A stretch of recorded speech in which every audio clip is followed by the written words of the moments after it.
Good day mga kamots, welcome back to our YouTube channel. Muli tayo nagbabalik dito sa Zontes Motorcycles 10 Up Caloocan dahil sisilipin naman natin mga kamots yung 2026 version or yung bagong version po ng Expressway Legal ADB scooter po nila.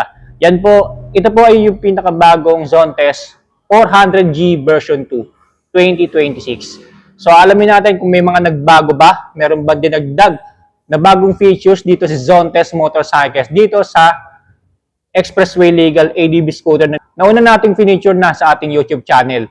Kaya na wag na natin patagalipan, simulan natin.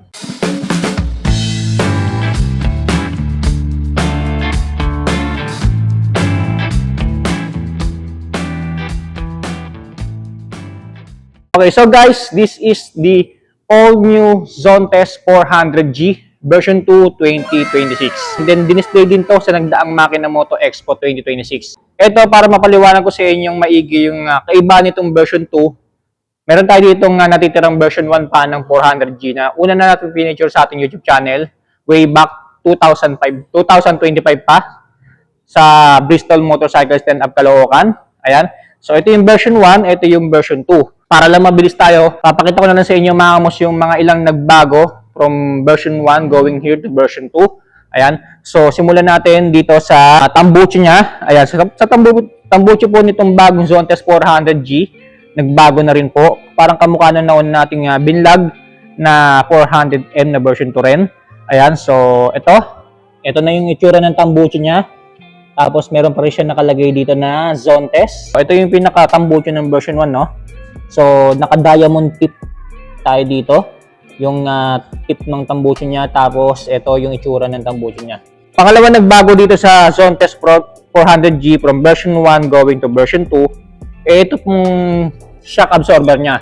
Dito kasi sa version 1, meron pa po siyang sub-tank, pero pagdating dito sa version 2, ayan, so wala na po siyang sub-tank dito.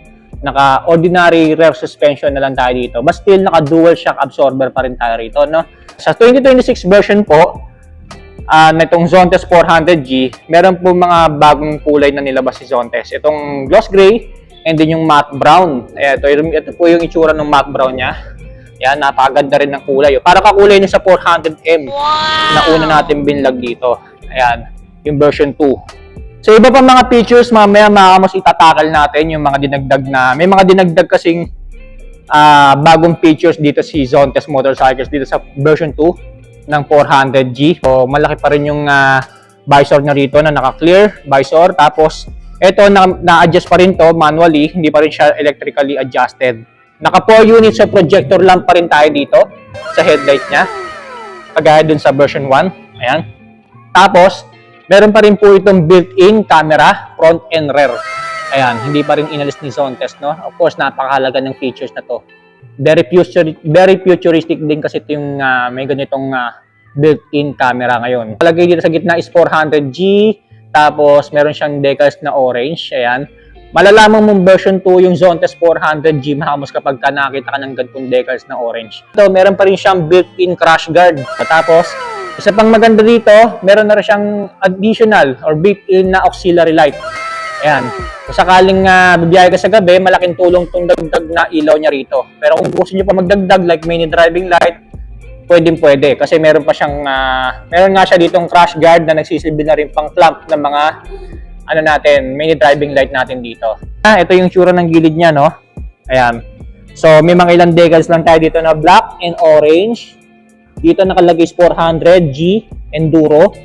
And then dito, Zontes. And then additional na decals na orange and black dito. So, hindi na rin natin kailangan pang bumili ng board protection dito sa Zontes 400G kasi meron na rin siyang built-in footboard matting na steel type. Ayan, stainless type yan. So, dalawa yung passenger foot peg niya rito. Multi-purpose. Ayan, para kung sakaling mag-angkas ka ng bata, meron siyang tatapakan dito. Ito naman yung sa backride mo. Okay, so pag-usapan ng kagad natin yung sukat ng gulo nitong Zontes 400G version 2 2026. Sa harapan po ito ay naka 110 by 70 by 17 inches. Of course, naka tubeless tire na to mga kamos kahit naka spokes type po siya. Pagdating naman po sa likuran, yung sukat po nito is 150 by 70 by 14 inches naman. Bago ko makalimutan, ito palang upuan niya, nagbago na rin. from version 1. Ito kasi yung itsura ng version 1 para naka-customize na camelback seat. Ayan. Meron siyang backrest. Pero pagdating dito sa version 2, iba na itsura ng upuan niya. Ayan, no? But still, nakaangat pa rin naman niya sa driver. Kaya lang wala na siyang backrest dito. Malaking tulong sana yung backrest. Pero dito sa version 2, wala na siyang nakalagay. Sa cover ng upuan ng version 2, magaspang, naka-anti-slip. Kaya hindi ka basta-basta dudulas kung sakaling bigla kang kamtopreno. Tapos nakalagay pa rin dyan yung pangalan ni Zontes sa upuan niya. Yung underseat compartment ng version 2, 400G. Ayan, so ayon kay Zontes Motorcycles, kasya pa rin naman half face dito. Tapos full face dito sa bandang likuran. Ayan, malawak pa din. Napakalawak pa din. Tapos meron pa rin siyang divider dito. Tapos meron pa rin siyang built-in. Ayan, para kung sakali sa gabi, mag-alongkat ka ng gamit mo rito, kitang-kita mo pa rin. And then sa upuan niya, meron pa rin seat damper dito. Ang purpose po niyan, kung sakaling iangat mo yung upuan, hindi siya babagsak. Basta-basta, no? Komportable kang maghanap ng mga gamit dito. Tapos, dito sa underseat compartment niya, bago ka rin makalimutan, nandito na rin pala nakapwesto yung power socket niya. Ayan, naka-USB at Type-C, ready na rin po. Para kung sakaling magcha-charge ka, dito nakalagay sa underseat compartment, no? Safe na safe yung mga cellphone natin dito. Sa fuel tank naman tayo, nandito pa rin naman sa gitna. Ayan, naayon po kay Zontes Motorcycles, meron pa ring 17 liters fuel tank capacity. Ayan, malaki pa rin. Okay, so itong side pocket niya dito sa left side, mga kamos, mabubuksan po siya kasi meron siyang button dito. Ayan, pindutin lang natin. Ayan. Itong side pocket na sa left side, ayan, pwedeng kasya dito yung cellphone. Ayan, mga barya. Huwag nga lang natin iiwanan. Tapos, motorcycle gloves. Ayan, hindi naman siya ganun kalawak pero malalim yung banda dito nyo sa side pocket. Sa gitna niya, meron pa rin tayo dito ang plastic hook. Ayan, so natatabi siya. Pipindutin mo lang dito sa ilalim. Ayan, mag-open yung hook niya. Kung hindi mo naman siya gagamitin, pindutin mo sa taas. Ayan, natitiklop siya. Wow! So, dito na tayo sa manibela niya. Ayan, so naka-matte black paint finish pa rin. Sa mga buttons and switches tayo, dito sa left side, meron tayo dito ang built-in passing light. Ayan. Tapos seat opener. Tapos ito mga button na to para sa instrument panel niya. Built-in hazard. Turn signals left and right. Busina. Right side, engine kill switch. Meron din po ito. Tapos electric push starter. Kumbaga 3-in-1 na tong switch na to, no? Sa brake levers naman niya, naka-fully adjustable brake levers pa rin tayo dito na merong park brake lock. Ayan, para kung sakali magpa-park ka sa mga incline or decline na kalsada, engage mo lang yan, hindi dudulas yung motor natin. Tapos, meron pa rin siyang built-in na lever guard dito na nakakonekta sa bar end, tapos nakakonekta sa side mirror. So, napakalaki ng instrument panel niya, para na siyang tablet, mga kamos, no? Ayan. So, malinaw na pinapakita dito lahat ng details. Ayan, speedometer, odometer, trip meter, ayan, fuel gauge, may built-in clock pa siya, ABS indicator, TCS, ayan, lahat nandito na. So, dito pala sa mga buttons sa switches niya, mga kamos, dito sa version 2, 2026 version ng 400G, umiilaw na po pala yung mga buttons niya rito, mga switches. Ayan, napakaganda ng kulay, mga kamos, no? Bagay na bagay yan, lalo na sa gabi, kung bibiyahe ka sa mga malabundukin na kalsada, walang mga ilaw. Ayan, so malaking tulong yung may ilaw yung mga buttons and switches natin dito para madali natin nakikita kung ano yung pipindutin natin dito, no? So ito naman, mga kamos, yung itsura ng ilaw ng Zontes 400G version 2. So meron pa rin naman siyang daytime running light dito. Malinaw pa rin yung ilaw niya, headlight niya, projector lamp, turn signals. And then ito naman, mga kamos, yung additional auxiliary light na sinasabi ko. Ayan, napakalaking tulong yan, mga kamos, kung makikita nyo, napakaliwanag ng bugaw. Ayan, di ba? Additional auxiliary light. Itsura ng taillight niya, ayan. So, same pa rin naman mula sa version 1. Okay, so yan po yung looks and appearance, mga kamos, itong pinakabagong version 2. 2026 version ng Zontes 400G.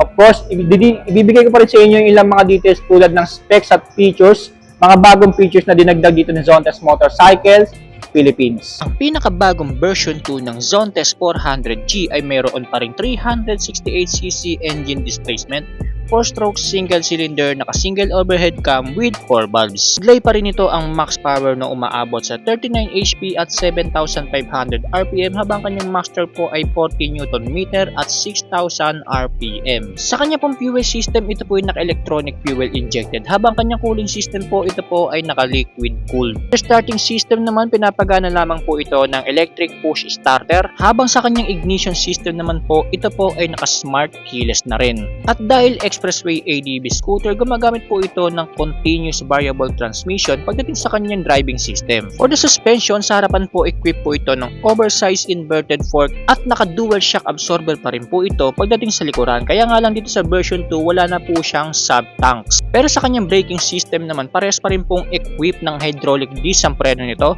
harap at likuran, na meron pa rin pong dual channel ABS at traction control system features. At sa ibang mga features pa nga po nitong bagong version ng Zontes 400G, meron pa rin po itong tire pressure monitoring system or TPMS na sa ganung paraan nga po ay madali mong malalaman kung malambot na ba ang gulong nitong ADB scooter na ito. At ito pong Zontes 400G version 2, pwede mo pa rin i-connecta ang cellphone mo rito via Bluetooth at meron pa rin po itong built-in navigation system. Ibig sabihin, pwede pa rin tayong gumamit ng mapa dito sa motor na to. At dito nga po sa bagong version ng Zontes 400G, meron pa rin po itong built-in crash guard na malaking puntos nga po dito sa ADB scooter na ito dahil sa hindi na natin pa kailangan pa magpagawa or magpakabit pa ng aftermarket na crash guard dito.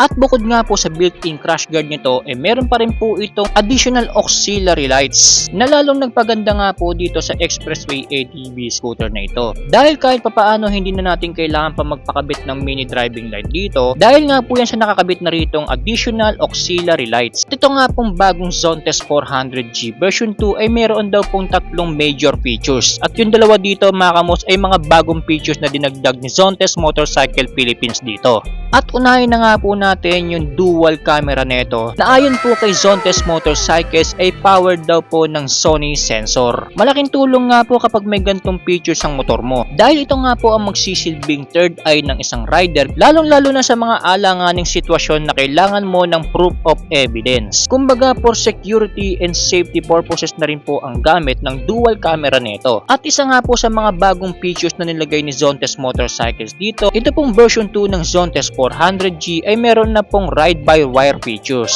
na ang ibig sabihin po hindi na po ito gumagamit ng throttle cable kundi throttle sensor na po, in which mas high-tech, mas modern na po ang throttle operation nitong ADB scooter na ito compared po sa version 1 nito. At panghuling bagong features nga po na inilagay ni Zontes Motorcycles dito ay meron na rin po itong cruise control system na mas talo nga pong bumagay dito sa expressway legal ADB scooter na ito. Ito pong cruise control na ito ay kadalasang ginagamit sa mga expressways. Ang pangunahing purpose po kasi nito ay para patuloy na umandar itong motor na ito kahit hindi mo pinipihit tuloy-tuloy ang silinyador nito. Kumbaga kapag inactivate mo ang features na ito, lalong-lalo na kapag nasa expressway ka na, ay tuloy-tuloy pa rin ito sa pag-andar at magbibigay sa ating mga rider na makapagpahinga for a short period of time. Lalong-lalo na makapagpahinga yung kamay natin sa pagpihit ng throttle. At para naman po sa kanyang dimensions, meron po itong overall length na 2,230mm, overall width na 925mm at overall height na 1,345mm. At meron naman po itong seat height na 790mm habang ang kanyang ground clearance naman po ay 180mm. At ang kabuang bigat naman po nitong expressway ADB scooter na ito ay 203 kg. At yan ang engine specs at iba pang features itong pinakabagong Zontes 400G version 2 2026. Kaya naman alamin na natin ang cash price at installment price nito dito sa Zontes Motorcycles 10 Ave Caloocan as of June 2026. Okay, so proceed na tayo sa cash price at installment price po nitong bagong version ng Zontes 400G. Magkano po ba ito dito sa Zontes Motorcycles 10 Ave Caloocan as of June 2026? So para po sa cash price niya mga mods, ito po yung nagkakalaga sa SRP price po mga mods, ito po yung nagkakalaga ng 408,800 pesos. Pero kapag kinuha niya siya on the spot na cash basis dito sa Zontes Motorcycles 10 Ave Caloocan, makukuha nyo na lamang po ito ng 378,800 pesos. So napakalaking discount nun para dito sa bagong version ng Zontes 400G. Ayan. By the way mga kamots, all in na po yan. Kasama na dyan yung LTO registration at insurance. Para naman sa gustong kumuha nito as installment, pwede naman dito sa Zontes Motorcycle Stand Up Caloocan. So, bali ang pinaka-total down payment po natin dito sa version 2 ng Zontes 400G is 78,162.3 pesos. Ayan. All in na po yan. Kasama na din po dyan yung LTO registration, insurance at yung iba pang mga charges. Ayan. Sa monthly amortization po naman natin dito sa Zontes 400G version 2, sa 12 months po, 37,201 pesos. 24 months, 22,893 pesos. And then 36 months or 3 years, 18,123 pesos po ang ating monthly amortization dito sa pinakabagong Zontes 400G version 2 2026. Yan po yung cash price at installment price itong bagong version ng Expressway Legal ADB scooter mula po kay Zontes, no? So sa mga nag-aabang at naghahanap ng stocks itong bagong version ng Zontes 400G, ayan, and then gustong lumipat, mag-switch from version 1 to version 2, may mga stocks po dito si Zontes Motorcycle as of June 2026. So kayo na lang po makipag-ugnayan sa kanila, no? Ito po yung Facebook page nila na pwede kayong mag-inquire dyan, mag-message regarding dito sa bagong Zontes 400G version 2. Para na rin po sakali maubusan kayo, makapag-reserve kayo ng unit. Para kung sakali pagdating ng mga bagong unit nila, kayo na ang susunod na makakapag-release. Ayan. So, bago ko tapusin itong vlog na ito, gusto ko magpasalamat of course kay Sir MJ na nagsis sa atin para i-vlog itong Zontes 400G. And then kay Sir Albert po, na branch manager po nila. Maraming salamat po. Stay safe, ride safe always.